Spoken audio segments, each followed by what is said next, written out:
Italy is a melting pot of cultural diversity. Over centuries, many civilizations have influenced Italian culture and have added to its incredibly varied culinary spectrum. Italian regions display their own colloquial cooking and flavor styles. Today, we will discover a taste of Tuscany.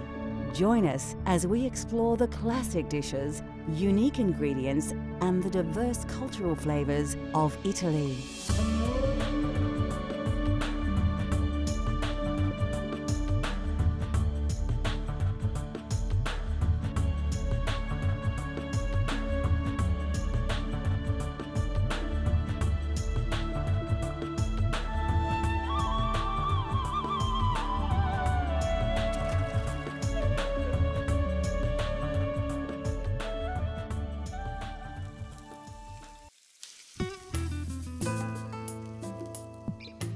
Situated on the Italian peninsula and part of both the European continent and southern Europe, Italy shares its alpine borders with France, Switzerland, Austria, and Slovenia. The food of Italy is famous throughout the world, with dishes like spaghetti, lasagna, and ravioli being found across the globe. But more importantly, the rich variety of regional cooking is alive and well, preserving some of this country's culinary history. Today, we will be exploring the flavors of Tuscany. Considered the birthplace of the Italian Renaissance, Tuscan cuisine is quite unique and even differs between the provinces. Tuscany is all about food and wine. It's all about the fresh produce, which they'll have homegrown or they'll get it from the markets, and then they're going to cook it, and they're going to cook it very slowly, and they're going to enjoy it with their family and their friends. They have lots of local vegetables and lots of pork and wild boar, which they make into small goods, and then they will share.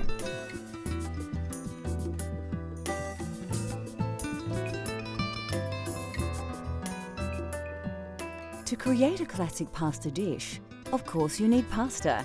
And rather than pick up some dried spaghetti at the supermarket, to experience the cultural flavours of Italy at home, you're going to need to make fresh pasta yourself.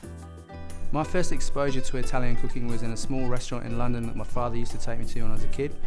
And they used to make all their own pasta there, and they had all the wooden boxes with all the various sizes, shapes and colours of fresh pasta. You could just choose whichever pasta you wanted to go with your sauce, and that really excited me and got me interested in Italian cooking. All you need to make fresh pasta at home is some fine flour, some fresh eggs, and some semolina flour.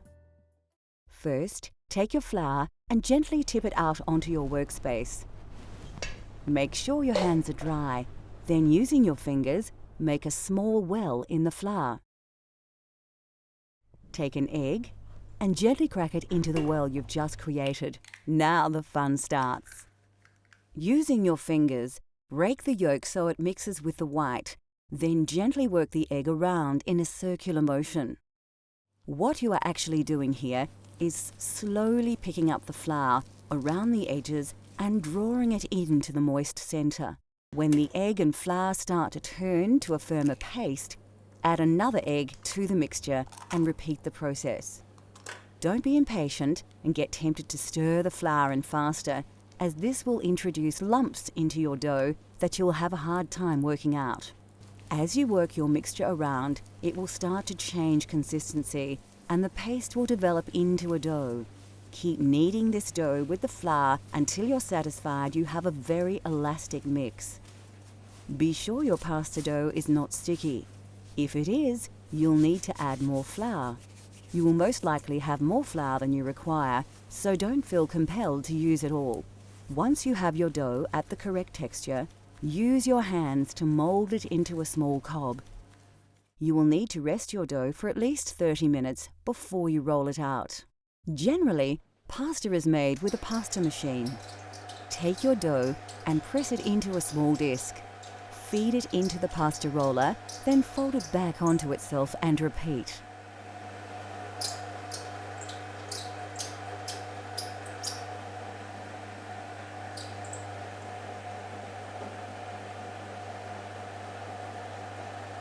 Keep rolling the pasta dough out until you have a long, thin sheet of pasta ready for cutting. Now, add your chosen pasta cutter to the pasta machine. Lightly dust your rolled dough with a little semolina and carefully slice your pasta. Once cut, dust your fresh pasta with semolina and put it aside for later. We'll cook our fresh pasta in a fettuccine al funghi later in the show.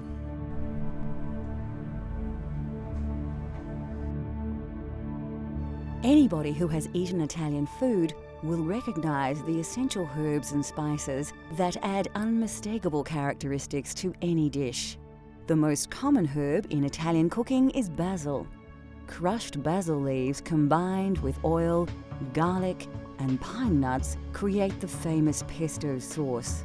Basil is regarded as the perfect complement to the flavour of tomato sauce and works well with pasta.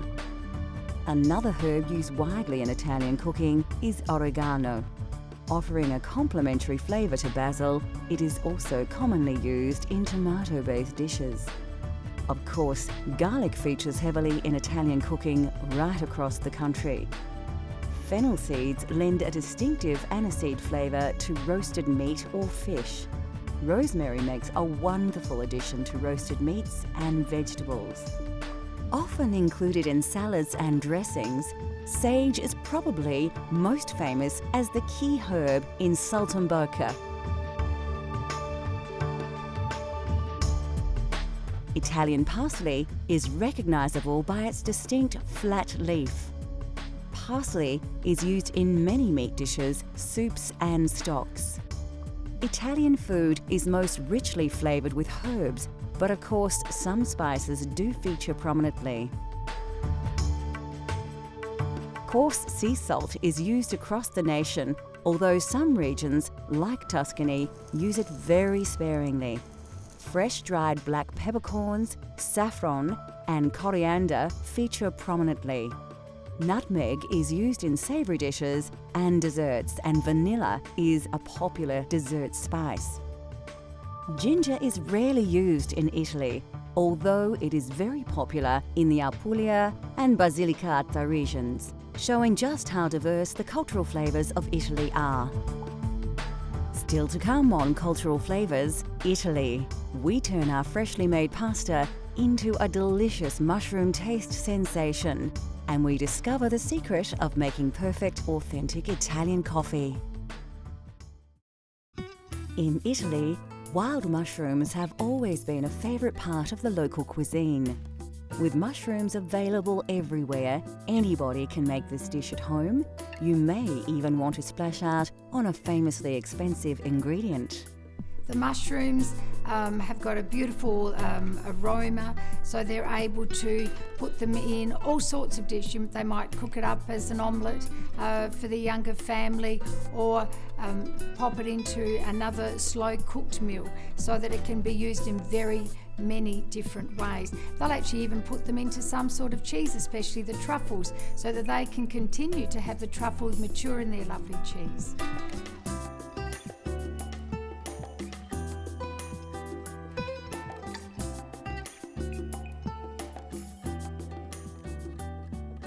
For this dish, you will need a selection of mushrooms. You can use fresh local varieties or a combination of fresh and dried.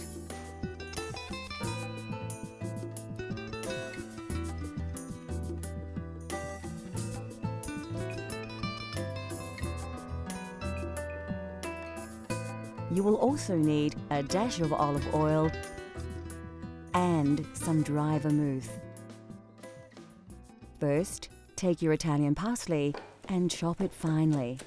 It's important to use fresh parsley in your pasta dishes, as the dried alternative can lack flavour. Put it aside, as you will need to add it to your dish much later. The next step is to slice your mushrooms. The trick here is to try and keep the size uniform so they cook evenly.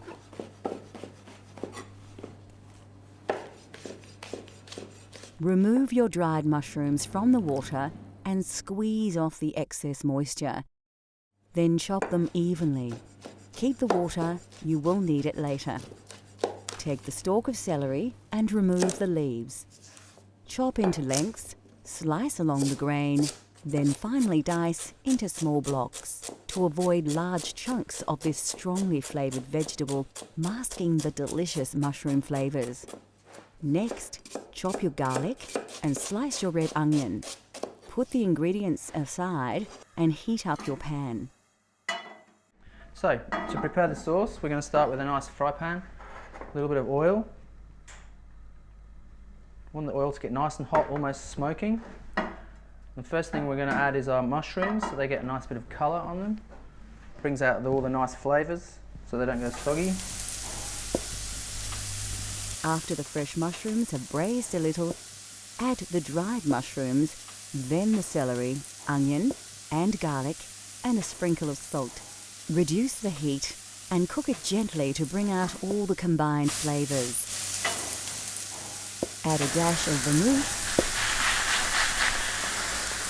and some of the liquid stock you had the dried mushrooms in, and your Italian sauce will be taking shape. Next, add the butter and cook on a gentle heat with the juices. When the butter emulsifies, it will produce a nice rich sauce.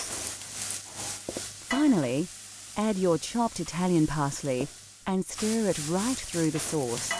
Then set it aside to rest while you cook your pasta. Put your heavily salted water on the boil. Ensure that it is a strong, rolling boil before adding the fresh pasta you prepared earlier. Stir it around a little to prevent the pasta from sticking together. Fresh pasta won't take long to cook, about 3 to 5 minutes. Drain your pasta in a colander and put your sauce back on the heat. Make sure it is very shiny. You can add more stock or butter to get your sauce to the desired consistency. Add your drained pasta to the sauce in the pan and stir through. Make sure you have covered the pasta entirely with your mushroom sauce. Then you are ready to serve.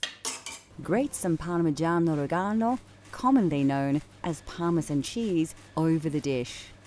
Just enough to give it some bite and some extra saltiness, but not so much it causes the dish to go gluggy. Finally, if you have them, shave some black truffle over the dish just before serving. Now, enjoy your authentic fettuccine al funghi.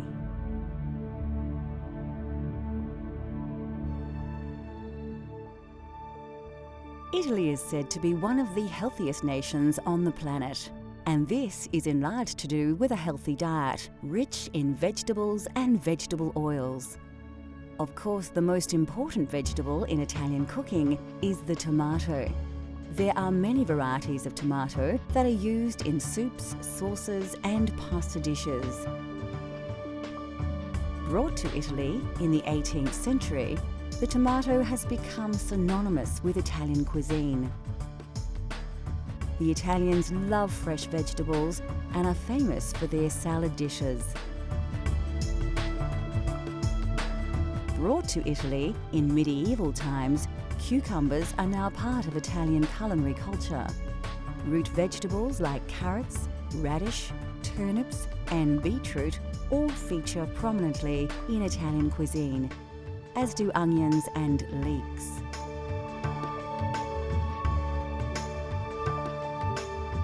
Cabbages, cauliflowers, spinach, and rhubarb are also part of the Italian diet. Squash and pumpkins are often used as an accompaniment. Bell peppers and potatoes also have become part of Italian food culture. Melons, like cantaloupes named after the town of the same name near Rome, are often presented as a dessert. Asparagus is a common ingredient in many Italian dishes. Mushrooms are highly regarded in Italian cuisine, especially in the provinces in and around Tuscany.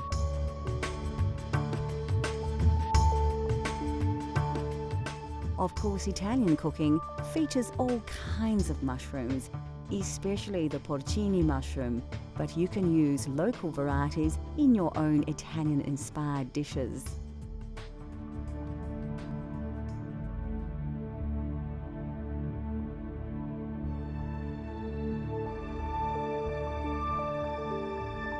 Coffee originated in the highlands of Ethiopia and quickly spread across the Islamic world during the Middle Ages.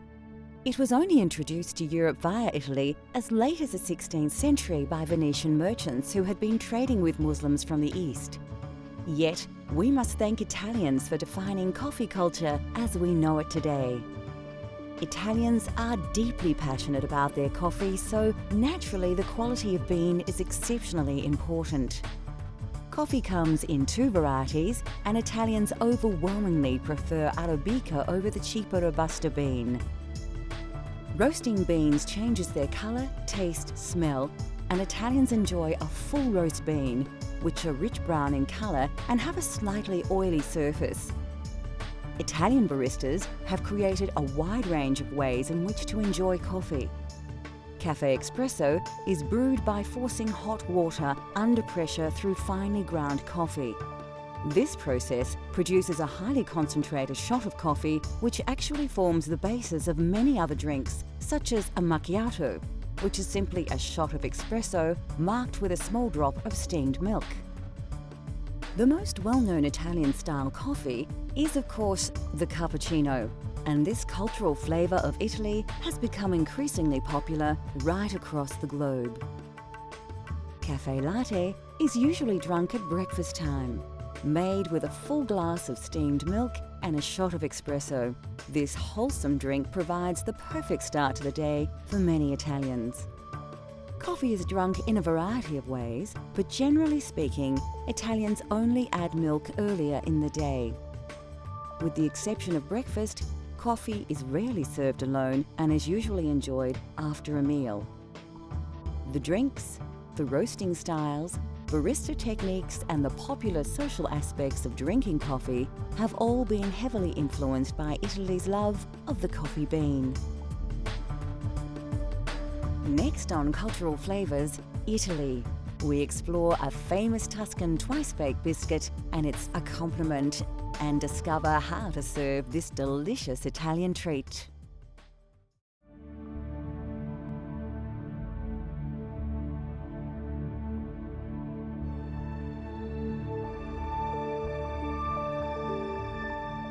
There are hundreds of types of pasta, but generally authentic pasta is made from durum wheat flour or semolina, which accounts for its yellow tinge.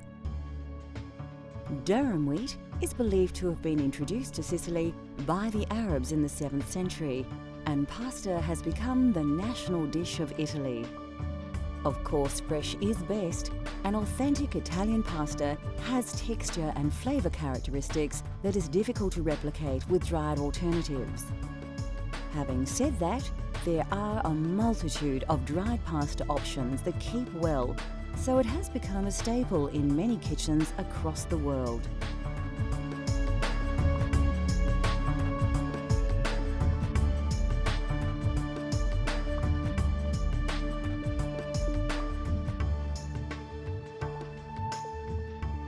Italy produces 25% of all the olives grown globally from hundreds of varieties of olive tree.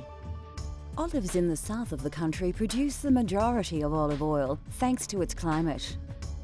In the north, due to the frosts, olives must be harvested much earlier, so their yield is much lower. Olive oil is often used like butter as a topping for bread and for cooking. Olives are eaten on their own, as an accompaniment, in salads and also cooked dishes.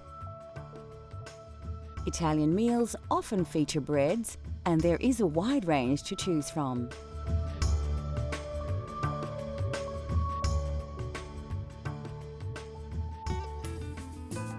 Italian food is rich with tradition, and there are few foods more traditional than biscotti.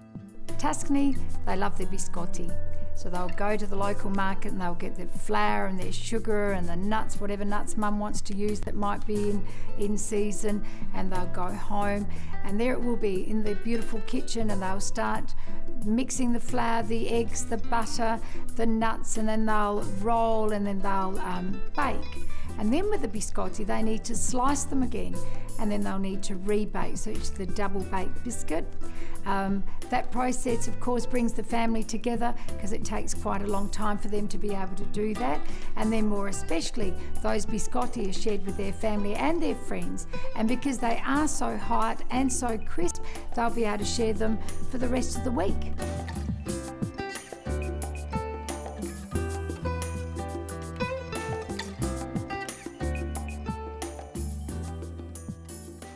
You won't need to look too hard for the ingredients in this recipe.